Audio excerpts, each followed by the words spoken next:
The best waiver wire pickups for fantasy basketball after week 4. Who else at number 1 but Jared McCain? Still only rostered in 25.5% of ESPN fantasy leagues. This dude's been putting up 30 points every single night without Tyrese Maxey. And he had a role when Maxey and everybody was, not everybody was healthy. They were all hurt at different times.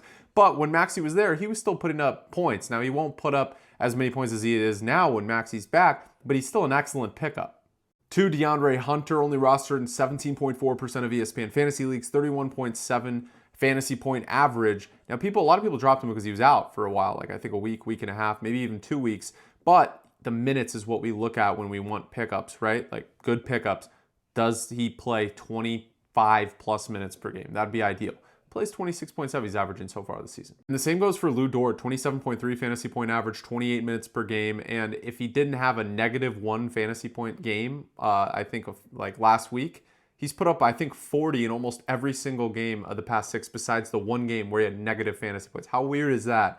But he's a solid player, much more solid than his 27.3 fantasy point average. Next is Jake LaRavia. Even though Ja Morant is out, this guy's still seeing substantial minutes. I know they've had their fair share of injuries this season. Some guys missing a game here or there, but he stayed consistent, 25 minutes per game, 6.8 roster in ESPN fantasy leagues. He's averaging over 24 fantasy points. Another guy that plays a lot of minutes that deserves a pickup in deep leagues is Royce O'Neal, 25.2 minutes per game, 26.5 fantasy point average, and that production has only increased with Kevin Durant out.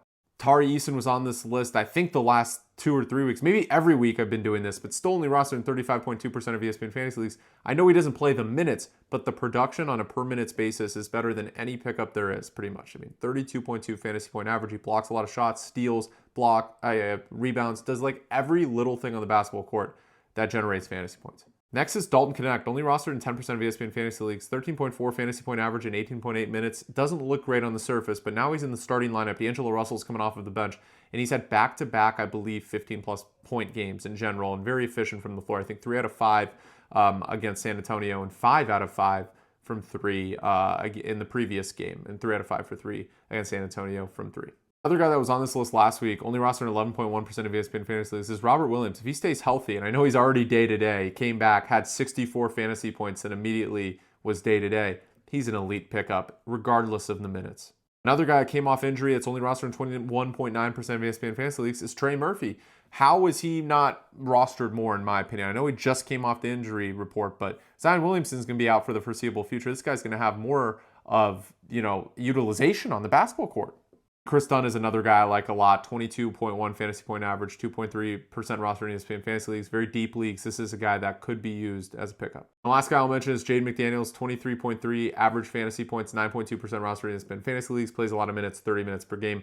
Let me know what you guys think in the comments. Make sure to follow for more fantasy basketball content like this.